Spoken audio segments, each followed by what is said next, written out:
Assalamualaikum warahmatullahi wabarakatuh. Perkenalkan, nama saya Febriana Wulandari Devi, NIM 21075147.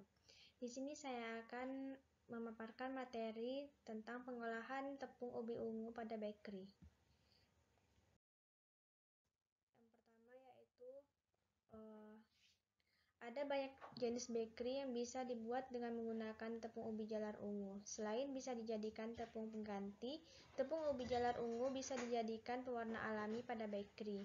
Contohnya pada pembuatan waffle, kue bolu, bakpao, dan lain sebagainya. Berikut ini adalah contoh-contoh pembuatan bakery yang digunakan pada tepung ubi jalar ungu. Selanjutnya, bakery berasal dari kata bake dalam bahasa Inggris yang artinya dibakar atau dipanggang, sehingga dalam prosesnya bakery harus melalui proses pemanggangan. Setelah itu, tahap selanjutnya seperti memberikan hiasan atau topping juga harus dilewati untuk rasa dan tampilan yang lebih menarik.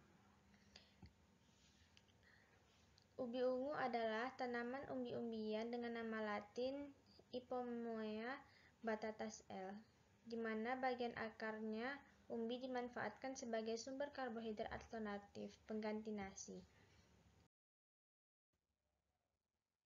Selanjutnya itu ada bahan-bahan yang digunakan untuk membuat bakery. Yang pertama itu ada tepung terigu, tepung ubi ungu, telur, margarin, vermipan, garam, dan vanili.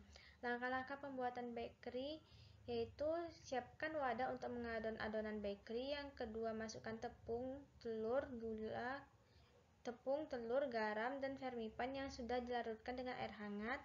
Lalu diuleni adonan hingga setengah kalis. Lalu masukkan margarin dan uleni lagi hingga kalis. Setelah itu, tutup adonan dan tunggu hingga mengembang. Lalu setelah mengambang, uleni lagi adonan. Lalu bagi adonan sesuai selera dan panggang di dalam oven hingga matang. Selanjutnya yaitu ada hasil dan pembahasan. Ubi jalar merupakan komoditas sumber karbohidrat utama setelah padi, jagung, dan ubi kayu, serta mempunyai peranan penting dalam penyediaan bahan pangan, bahan baku industri, maupun pakan ternak. Sebagai sumber karbohidrat, ubi jalar memiliki peluang sebagai substitusi bahan pangan utama, sehingga bila diterapkan mempunyai peran penting dalam upaya keanekaragaman pangan dan dapat diproses menjadi aneka ragam produk yang mampu mendorong pengembangan agroindustri dalam diversifikasi pangan.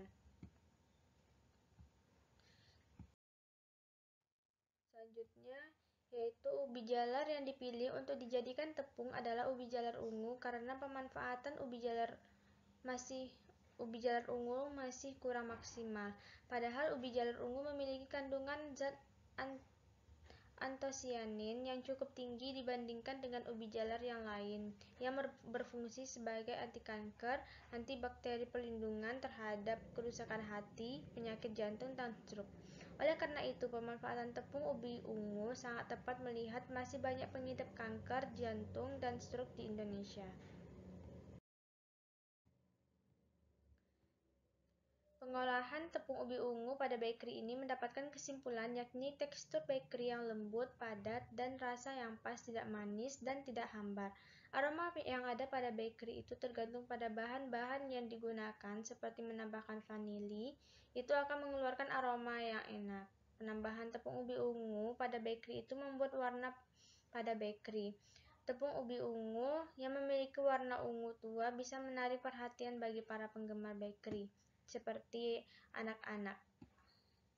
Berikut adalah contoh hasil olahan pada tepung ubi ungu pada bahan pangan.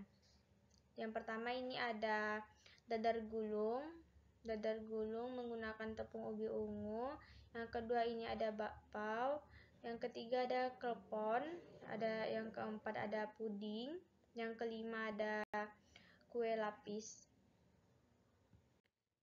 Sekian, terima kasih. Wassalamualaikum warahmatullahi wabarakatuh.